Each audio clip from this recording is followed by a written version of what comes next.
This is a TLC recording. Silas Marner by George Eliot. Chapter 11. Some women, I grant, would not appear to advantage seated on a pillion, and attired in a drab Joseph and a drab beaver bonnet, with a crown resembling a small stewpan, for a garment suggesting a coachman's greatcoat, cut out under an exiguity of cloth that would only allow of miniature capes, is not well adapted to conceal deficiencies of contour, nor is drab a color that will throw sallow cheeks into lively contrast. It was all the greater triumph to Miss Nancy Lammeter's beauty that she looked thoroughly bewitching in that costume, as, seated on the pillion behind her tall, erect father, she held one arm round him and looked down with open-eyed anxiety at the treacherous snow-covered pools and puddles, which sent up formidable splashings of mud under the stamp of Dobbin's foot. A painter would, perhaps, have preferred her in those moments when she was free from self-consciousness, but certainly the bloom on her cheeks was at its highest point of contrast with the surrounding drab when she arrived at the door of the Red House, and saw Mr. Godfrey Cass ready to lift her from the pillion. She wished her sister Priscilla had come up at the same time behind the servant, for then she would have contrived that Mr. Godfrey should have lifted off Priscilla first, and in the meantime she would have persuaded her father to go round to the horse-block instead of alighting at the doorsteps. It was very painful, when you had made it quite clear to a young man that you were determined not to marry him, however much he might wish it, that he would still continue to pay you marked attentions. Besides, why didn't he always show the same attentions, if he meant them sincerely, instead of being so strange as Mr. Godfrey Cass was, sometimes behaving as if he didn't want to speak to her, and taking no notice of her for weeks and weeks, and then, all on a sudden, almost making love again.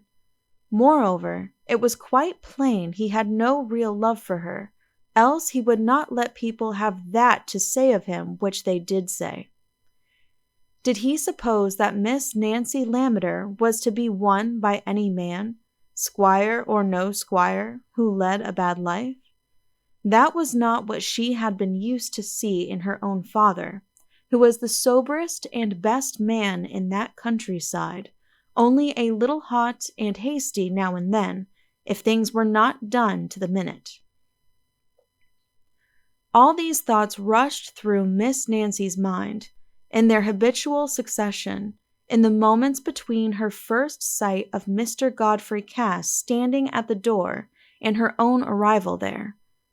Happily, the squire came out too, and gave a loud greeting to her father, so that somehow, under cover of this noise, she seemed to find concealment for her confusion and neglect of any suitably formal behavior, while she was being lifted from the pillion by strong arms which seemed to find her ridiculously small and light. And there was the best reason for hastening into the house at once, since the snow was beginning to fall again, threatening an unpleasant journey for such guests as were still on the road. These were a small minority, for already the afternoon was beginning to decline, and there would not be too much time for the ladies who came from a distance to attire themselves in readiness for the early tea which was to inspirit them for the dance. There was a buzz of voices through the house, as Miss Nancy entered, mingled with the scrape of a fiddle preluding in the kitchen. But the Lammeters were guests whose arrival had evidently been thought of so much that it had been watched for from the windows, for Mrs. Kimball, who did the honors at the Red House on these great occasions, came forward to meet Miss Nancy in the hall and conduct her upstairs. Mrs. Kimball was the squire's sister, as well as the doctor's wife, a double dignity, with which her diameter was in direct proportion, so that a journey upstairs being rather fatiguing to her, She did not oppose Miss Nancy's request to be allowed to find her way alone to the blue room, where the Miss Lammeters' bandboxes had been deposited on their arrival in the morning. There was hardly a bedroom in the house where feminine compliments were not passing and feminine toilets going forward in various stages, in space made scanty by extra beds spread upon the floor. And Miss Nancy, as she entered the blue room, had to make her little formal curtsy to a group of 6. On the one hand, there were ladies no less important than the 2 Miss Guns, the wine merchant's daughters from Litherley, dressed in the height of fashion, with the tightest skirts and the shortest waists, and gazed at by Miss Ladbrokes of the old pastures, with a shyness not unsustained by inward criticism. Partly, Miss Ladbrokes felt that her own skirt must be regarded as unduly lax by the Miss Guns, and partly that it was a pity the Miss Guns did not show that judgment which she herself would show if she were in their place, by stopping a little on this side of the fashion. On the other hand, Mrs. Ladbrokes was standing in skullcap and front, with her turban in her hand, curtsying and smiling blandly, and saying, "After you, ma'am," to another lady in similar circumstances, who had politely offered the precedence at the looking-glass.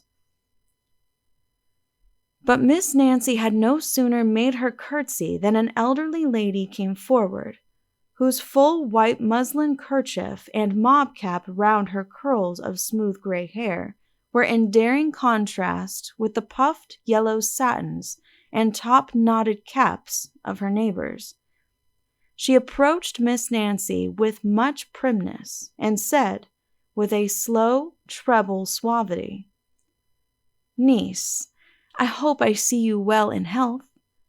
Miss Nancy kissed her aunt's cheek dutifully, and answered with the same sort of amiable primness, "Quite well. I thank you, aunt, and I hope I see you the same." "Thank you, niece. I keep my health for the present. And how is my brother-in-law?" These dutiful questions and answers were continued until it was ascertained in detail that the Lammeters were all as well as usual, and the Osgoods likewise. Also, that niece Priscilla must certainly arrive shortly, and that traveling on pillions in snowy weather was unpleasant, though a Joseph was a great protection. Then Nancy was formally introduced to her aunt's visitors, the Miss Guns, as being the daughters of a mother known to their mother, though now for the first time induced to make a journey into these parts. And these ladies were so taken by surprise at finding such a lovely face and figure in an out-of-the-way country place, that they began to feel some curiosity about the dress she would put on when she took off her Joseph. Miss Nancy, whose thoughts were always conducted with the propriety and moderation conspicuous in her manners, remarked to herself that the Miss Guns were rather hard-featured than otherwise, and that such very low dresses as they wore might have been attributed to vanity if their shoulders had been pretty, but that, being as they were, it was not reasonable to suppose that they showed their necks from a love of display, but rather from some obligation not inconsistent with sense and modesty. She felt convinced, as she opened her box, that this must be her Aunt Osgood's opinion, for Miss Nancy's mind resembled her aunt's to a degree that everybody said was surprising, considering the kinship was on Mr. Osgood's side, and though you might not have supposed it from the formality of their greeting, there was a devoted attachment and mutual admiration between aunt and niece. Even Miss Nancy's refusal of her cousin Gilbert Osgood, on the ground solely that he was her cousin, though it had grieved her aunt greatly, had not in the least cooled the preference which had determined her to leave Nancy several of her hereditary ornaments, let Gilbert's future wife be whom she might. 3 of the ladies quickly retired, but the Miss Gunns were quite content that Mrs. Osgood's inclination to remain with her niece gave them also a reason for staying to see the rustic beauty's toilette. And it was really a pleasure, from the first opening of the bandbox, where everything smelt of lavender and rose leaves, to the clasping of the small coral necklace that fitted closely round her little white neck. Everything belonging to Miss Nancy was of delicate purity and nattiness. Not a crease was where it had no business to be. Not a bit of her linen professed whiteness without fulfilling its profession. The very pins on her pincushion were stuck in after a pattern from which she was careful to allow no aberration. And as for her own person, it gave the same idea of perfect, unvarying neatness as the body of a little bird. It is true that her light brown hair was cropped behind like a boy's, and was dressed in front in a number of flat rings that lay quite away from her face. But there was no sort of coiffure that could make Miss Nancy's cheek and neck look otherwise than pretty. And when at last she stood complete in her silvery twilled silk, her lace tucker, her coral necklace, and coral eardrops, the Miss Gunns could see nothing to criticize except her hands, which bore the traces of butter-making, cheese-crushing, and even still coarser work. But Miss Nancy was not ashamed of that, for even while she was dressing, she narrated to her aunt how she and Priscilla had packed their boxes yesterday, because this morning was baking morning, and since they were leaving home, it was desirable to make a good supply of meat pies for the kitchen, and as she concluded this judicious remark, she turned to the Miss Gunns that she might not commit the rudeness of not including them in the conversation. The Miss Gunns smiled stiffly, and thought what a pity it was that these rich country people, who could afford to buy such good clothes, really Miss Nancy's lace and silk were very costly, should be brought up in utter ignorance and vulgarity. She actually said mate for meat, appin for perhaps, and os for horse, which to young ladies living in good Lytherly society, who habitually said orse even in domestic privacy, and only said appin on the right occasions, was necessarily shocking. Miss Nancy indeed had never been to any school higher than Dame Tedman's. Her acquaintance with profane literature hardly went beyond the rhymes she had worked in her large sampler under the Lamb and the Shepherdess, and in order to balance an account, she was obliged to effect her subtraction by removing visible metallic shillings and sixpences from a visible metallic total. There is hardly a servant maid in these days who is not better informed than Miss Nancy. Yet she had the essential attributes of a lady: high veracity, delicate honor in her dealings, deference to others, and refined personal habits. And lest these should not suffice to convince grammatical fair ones that her feelings can at all resemble theirs, I will add that she was slightly proud and exacting, and as constant in her affection towards a baseless opinion as towards an erring lover. The anxiety about Sister Priscilla, which had grown rather active by the time the coral necklace was clasped, was happily ended by the entrance of that cheerful-looking lady herself, with a face made blowsy by cold and damp. After the first questions and greetings, she turned to Nancy and surveyed her from head to foot, then wheeled her round to ascertain that the back view was equally faultless. "What do you think of these gowns, Aunt Osgood?" said Priscilla, while Nancy helped her to unrobe.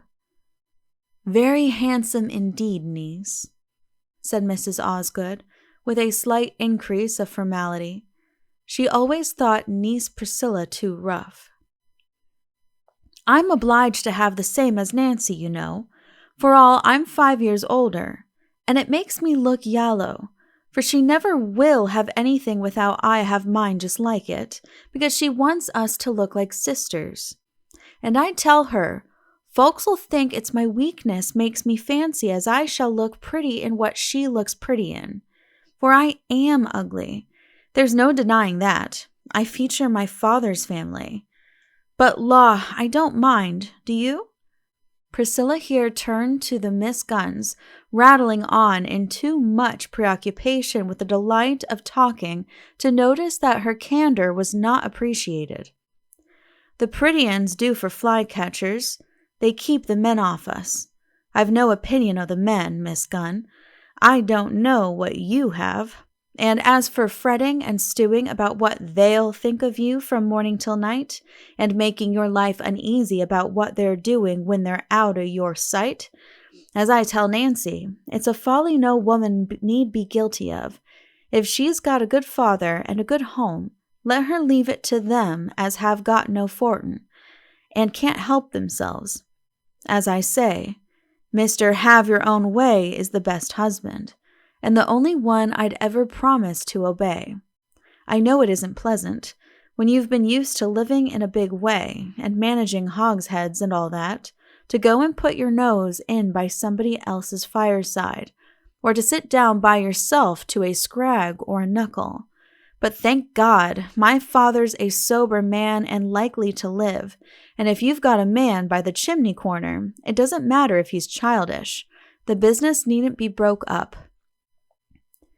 The delicate process of getting her narrow gown over her head without injury to her smooth curls obliged Miss Priscilla to pause in this rapid survey of life, and Mrs. Osgood seized the opportunity of rising and saying, "Well, niece, you'll follow us. The Miss Guns will like to go down." "Sister," said Nancy when they were alone, "you've offended the Miss Guns, I'm sure." "What have I done, child?" said Priscilla in some alarm. "Why, you asked them if they minded about being ugly. You're so very blunt." "Law, did I? Well, it popped out. It's a mercy I said no more, for I'm a bad un to live with folks when they don't like the truth. But as for being ugly, look at me, child, in this silver-colored silk. I told you how it'd be. I look as yellow as a daffodil. Anybody'd say you'd wanted to make a mocking of me." "No, Prissy, don't say so. I begged and prayed of you not to let us have this silk if you'd like another better. I was willing to have your choice, you know I was," said Nancy in anxious self-vindication.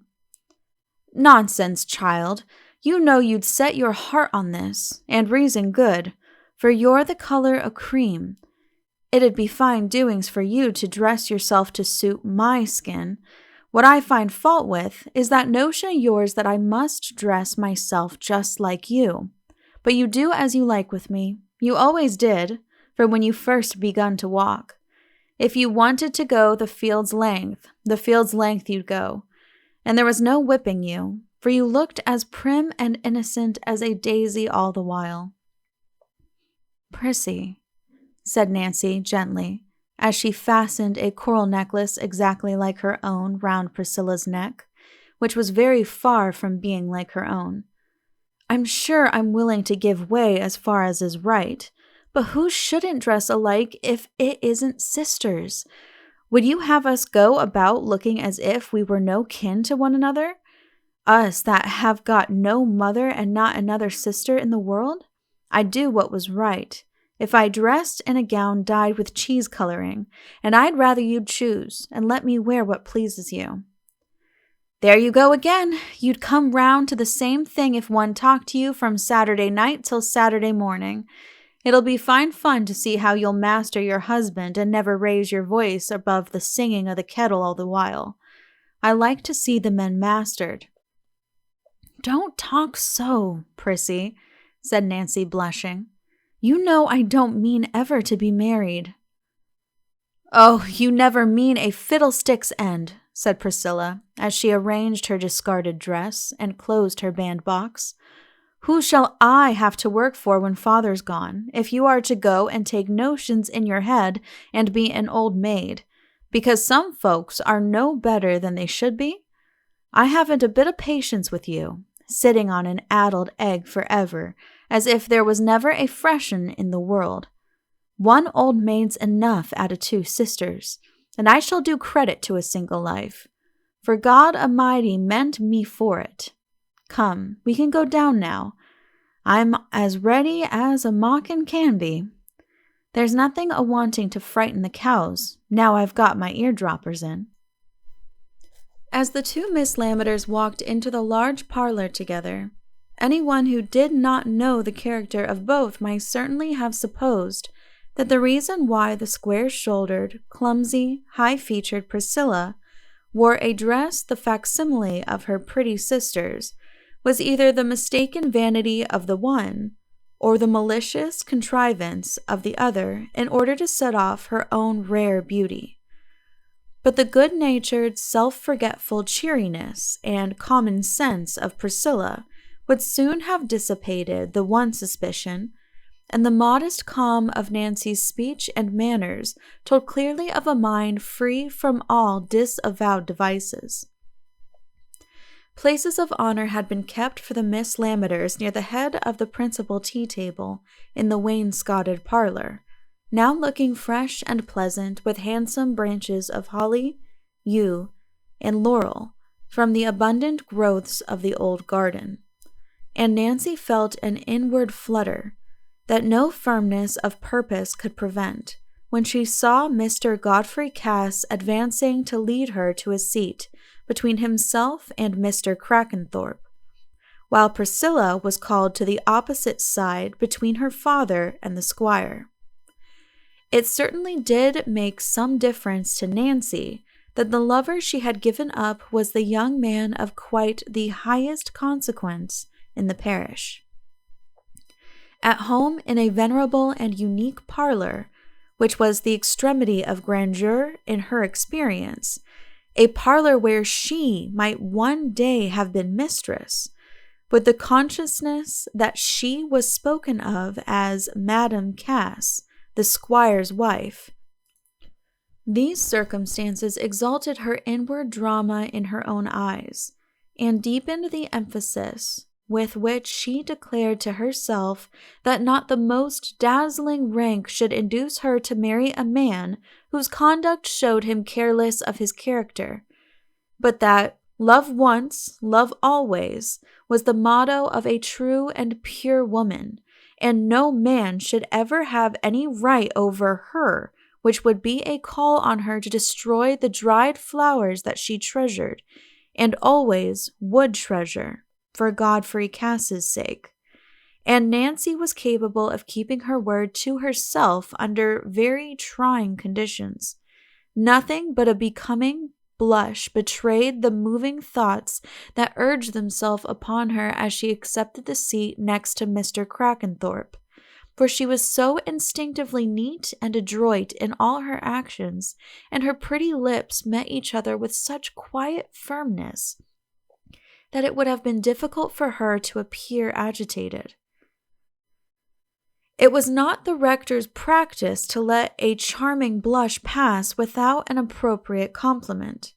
He was not in the least lofty or aristocratic, but simply a merry-eyed, small-featured, gray-haired man, with his chin propped by an ample, many-creased white neckcloth which seemed to predominate over every other point in his person, and somehow to impress its peculiar character on his remarks, so that to have considered his amenities apart from his cravat would have been a severe and perhaps a dangerous effort of abstraction. "Ha, Miss Nancy," he said, turning his head with his cravat and smiling down pleasantly upon her. "When anybody pretends this has been a severe winter, I shall tell them I saw the roses blooming on New Year's Eve. Eh, Godfrey, what do you say?" Godfrey made no reply, and avoided looking at Nancy very markedly, For though these complementary personalities were held to be in excellent taste in old-fashioned Raveloe society, reverent love has a politeness of its own which it teaches to men otherwise of small schooling. But the squire was rather impatient at Godfrey showing himself a dull spark in this way. By this advanced hour of the day, the squire was always in higher spirits than we have seen him at the breakfast table, and felt it quite pleasant to fulfill the hereditary duty of being noisily jovial and patronizing. The large silver snuff-box was in active service and was offered without fail to all neighbors from time to time, however often they might have declined the favor. At present, the squire had only given an express welcome to the heads of families as they appeared, but always as the evening deepened, his hospitality rayed out more widely, till he had tapped the youngest guests on the back and shown a peculiar fondness for their presence, in the full belief that they must feel their lives made happy by their belonging to a parish where there was such a hearty man as Squire Cass to invite them and wish them well. Even in this early stage of the jovial mood, it was natural that he should wish to supply his son's deficiencies by looking and speaking for him. "Aye, aye," he began, offering his snuff-box to Mr. Lammeter, who for the second time bowed his head and waved his hand in stiff rejection of the offer. "Us old fellows may wish ourselves young tonight. When we see the mistletoe bough in the white parlor, it's true, most things are gone backward in these last 30 years. The country's going down since the old king fell ill. But when I look at Miss Nancy here, I began to think the lasses keep up their quality. Ding me if I remember a sample to match her, not when I was a fine young fellow and thought a deal about my pigtail. No offense to you, madame," he added, bending to Mrs. Crackenthorpe, who sat by him. "I didn't know you when you were as young as Miss Nancy here." Mrs. Crackenthorpe, a small blinking woman, who fidgeted incessantly with her lace, ribbons, and gold chain, turning her head about and making subdued noises, very much like a guinea pig that twitches its nose and soliloquizes in all company indiscriminately, now blinked and fidgeted towards the squire, and said, "Oh, no offense." This emphatic compliment of the squire's to Nancy was felt by others besides Godfrey to have a diplomatic significance, and her father gave a slight additional erectness to his back, as he looked across the table at her with complacent gravity. That grave and orderly senior was not going to bate a jot of his dignity by seeming elated at the notion of a match between his family and the squire's. He was gratified by any honor paid to his daughter, but he must see an alteration in several ways before his consent would be vouchsafed. His spare but healthy person and high-featured firm face, that looked as if it had never been flushed by excess, was in strong contrast not only with the squire's, but with the appearance of the Raveloe farmers generally, in accordance with a favorite saying of his own that breed was stronger than pasture. Miss Nancy's wonderful like what her mother was, though, isn't she, Kimball? Said the stout lady of that name, looking round for her husband. But Dr. Kimball, country apothecaries in old days enjoyed that title without authority of diploma, being a thin and agile man, was flitting about the room with his hands in his pockets, making himself agreeable to his feminine patients, with medical impartiality, and being welcomed everywhere as a doctor by hereditary right, not one of those miserable apothecaries who canvass for practice in strange neighborhoods, and spend all their income in starving their one horse, but a man of substance, able to keep an extravagant table like the best of his patients. Time out of mind the Raveloe doctor had been a Kimball, Kimball was inherently a doctor's name, and it was difficult to contemplate firmly the melancholy fact that the actual Kimball had no son, so that his practice might one day be handed over to a successor with the incongruous name of Taylor or Johnson. But in that case, the wiser people in Raveloe would employ Dr. Blick of Flinton as less unnatural. "Did you speak to me, my dear?" said the authentic doctor, coming quickly to his wife's side, but as if foreseeing that she would be too much out of breath to repeat her remark, he went on immediately. Miss Priscilla, the sight of you revives the taste of that super-excellent pork pie. I hope the batch isn't near an end." "Yes, indeed it is, doctor," said Priscilla, "but I'll answer for it the next shall be as good. My pork pies don't turn out well by chance." "Not as your doctoring does, Kimball? Because folks forget you take your physic, said the squire, who regarded the physic and doctors as many loyal churchmen regard the church and the clergy, tasting a joke against them when he was in health, but impatiently eager for their aid when anything was the matter with him. He tapped his box and looked round with a triumphant laugh. She has a quick wit, my friend Priscilla has, said the doctor, choosing to attribute the epigram to a lady rather than allow a brother-in-law that advantage over him. She saves a little pepper to sprinkle over her talk. That's the reason why she never puts too much into her pies. There's my wife now.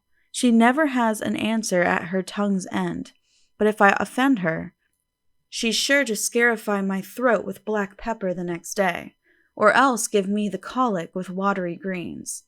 That's an awful tit for tat." Here the vivacious doctor made a pathetic grimace. "Did you ever hear the like?" said Mrs. Kimball, laughing above her double chin with much good humor, aside to Mrs. Crackenthorpe, who blinked and nodded, and seemed to intend a smile which, by the correlation of forces, went off in small twitchings and noises. "I suppose that's the sort of tit-for-tat adopted in your profession, Kimball, if you've a grudge against a patient," said the rector.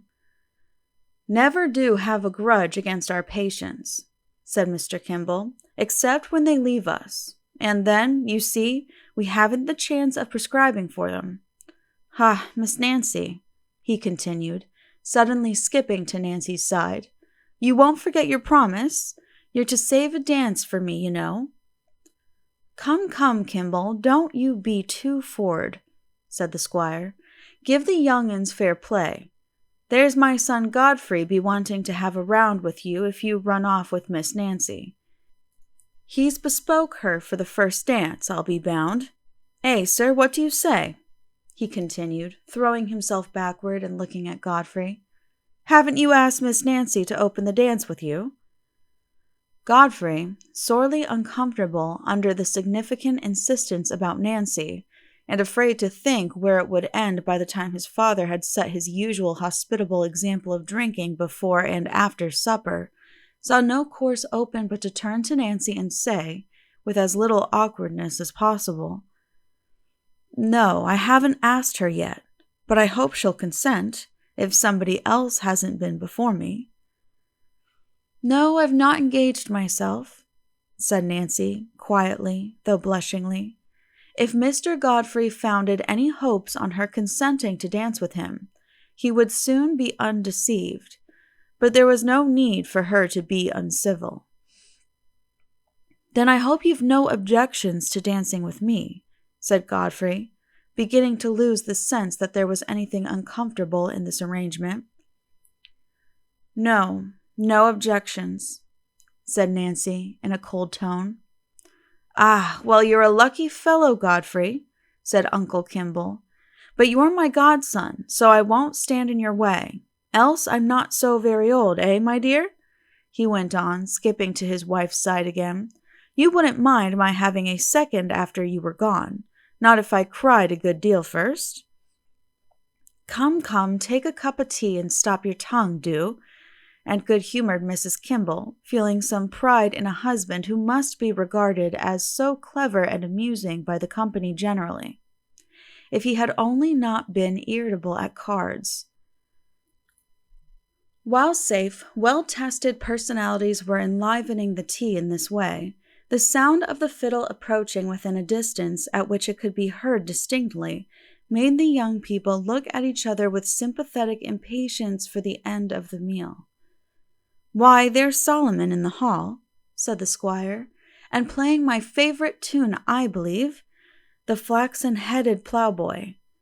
For he's giving us a hint as we aren't enough in a hurry to hear him play. Bob," he called out to his third long-legged son, who was at the other end of the room, "open the door and tell Solomon to come in. He shall give us a tune here." Bob obeyed, and Solomon walked in, fiddling as he walked, for he would on no account break off in the middle of a tune. "Here, Solomon," said the squire, with loud patronage. "Round here, my man. Ah, I knew it was the flaxen-headed ploughboy. There's no finer tune." Solomon Macy, a small, hale old man with an abundant crop of long white hair reaching nearly to his shoulders, advanced to the indicated spot, bowing reverently while he fiddled, as much as to say that he respected the company, though he respected the keynote more. As soon as he had repeated the tune and lowered the fiddle, he bowed again to the squire and the rector and said, "I hope I see your honor and your reverence well, and wishing you health and long life and a happy new year, and wishing the same to you, Mr. Lammeter, sir, and to the other gentlemen and madams, and the young lasses." As Solomon uttered the last words, he bowed in all directions solicitously, lest he should be wanting in due respect. But thereupon he immediately began to prelude, and fell into the tune which he knew would be taken as a special compliment by Mr. Lammeter. "Thank ye, Solomon, thank ye," said Mr. Lammeter, when the fiddle paused again. "That's over the hills and far away, that is, my father used to say to me, whenever we heard that tune. Ah, lad, I come from over the hills and far away. There's many tunes I don't make head or tail of, but that speaks to me like the blackbird's whistle. I suppose it's the name.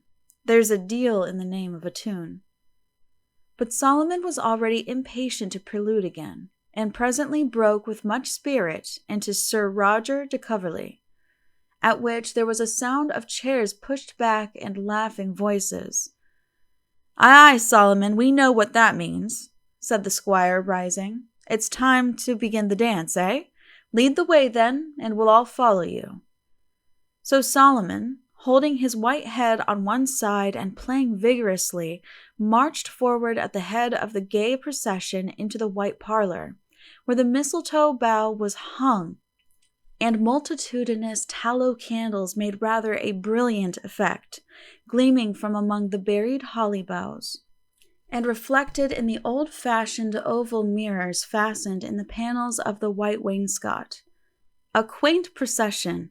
Old Solomon in his seedy clothes and long white locks seemed to be luring that decent company by the magic scream of his fiddle, luring discreet matrons in turban-shaped caps, nay, Mrs. Crackenthorpe herself, the summit of whose perpendicular feather was on a level with the squire's shoulder, luring fair lasses, complacently conscious of very short waists and skirts blameless of front folds, luring burly fathers in large variegated waistcoats, and ruddy sons, for the most part shy and sheepish, in short nether garments and very long coat-tails. Already Mr. Macy and a few other privileged villagers, who were allowed to be spectators on these great occasions, were seated on benches placed for them near the door. And great was the admiration and satisfaction in that quarter when the couples had formed themselves for the dance, and the squire led off with Mrs. Crackenthorpe, joining hands with the rector and Mrs. Osgood. That was as it should be. That was what everybody had been used to. and the charter of Ravello seemed to be renewed by the ceremony. It was not thought of as an unbecoming levity for the old and middle-aged people to dance a little before sitting down to cards, but rather as part of their social duties. For what were these if not to be merry at appropriate times, interchanging visits and poultry with due frequency, paying each other old established compliments in sound traditional phrases, passing well-tried personal jokes, urging your guests to eat and drink too much out of hospitality, and eating and drinking too much in your neighbor's house to show that you liked your cheer? And the parson naturally set an example in these social duties, for it would not have been possible for the Ravello mind, without a peculiar revelation, to know that a clergyman should be a pale-faced memento of solemnities, instead of a reasonably faulty man, whose exclusive authority to read prayers and preach, to christen, marry, and bury you, necessarily coexisted with the right to sell you the ground to be buried in, and to take tithe in kind, on which last point, of course, there was a little grumbling, but not to the extent of irreligion. Not of deeper significance than the grumbling at the rain, which was by no means accompanied with a spirit of impious defiance, but with a desire that the prayer for fine weather might be read forthwith. There was no reason, then, why the rector's dancing should not be received as part of the fitness of things quite as much as the squire's, or why, on the other hand, Mr. Macy's official respect should restrain him from subjecting the parson's performance to that criticism with which minds of extraordinary acuteness must necessarily contemplate the doings of their fallible fellow men. "The squire's pretty spring, considering his weight," said Mr. Macy, "as he stamps uncommon well. But Mr. Lammeter beats 'em all for shapes. You see he holds his head like a sodger, and he isn't so cushiony as most of the oldish gentlefolks. They run fat in general, and he's got a fine leg. The parson's nimble enough, but he hasn't got much of a leg. It's a bit too thick down'ard, and his knees might be a bit nearer without damage. But he might do worse, though he hasn't that grand way of waving his hand as the squire has." "Talk o' nimbleness, look at Mrs. Osgood," said Ben Winthrop, who was holding his son Aaron between his knees. "She trips along with her little step so as nobody can see how she goes. It's like as if she had little wheels to her feet. She doesn't look a day older nor last year. She's the finest made woman as is, let the next be where she will." "I don't heed how the women are made," said Mr. Macy with some contempt. "They wear neither coat nor breeches. You can't make much out of their shapes." "Fader," said Aaron, whose feet were busy beating out the tune, "how does that big cock's feather stick in Mrs. Crackenthorpe's head? Is there a little hole for it, like in my shuttlecock?" "Hush, lad, hush. That's the way the ladies dress themselves, that is," said the father, adding, however, in an undertone to Mr. Macy, "It does make her look funny, though, partly like a short-necked bottle, with a long quill in it. Hey, by jingo, there's the young squire leading off now, with Miss Nancy for partners. There's a lass for you, like a pink and white posy. There's nobody'd think as anybody could be so pretty. I shouldn't wonder if she's Madam Cass some day, arter all, and nobody more rightfuller, for they'd make a fine match. You can find nothing against Master Godfrey's shapes. Macy, I'll bet a penny." Mr. Macy screwed up his mouth, leaned his head further on one side, and twirled his thumbs with a presto movement as his eyes followed Godfrey up the dance. At last he summed up his opinion. "Pretty well down'ard, but a bit too round in the shoulder blades. And as for them coats as he gets from the Flitton tailor, they're a poor cut to pay double money for." "Ah, Mr. Macy, You and me are two folks, said Ben, slightly indignant at this carping.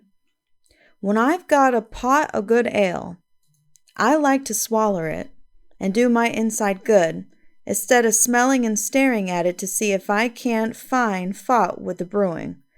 I should like you to pick me out a finer-limbed young fellow nor Master Godfrey, one as 'ud knock you down easier, or's more pleasanter looks when he's peart and merry. Ch, said Mr. Macy, provoked to increased severity. He isn't come to his right color yet.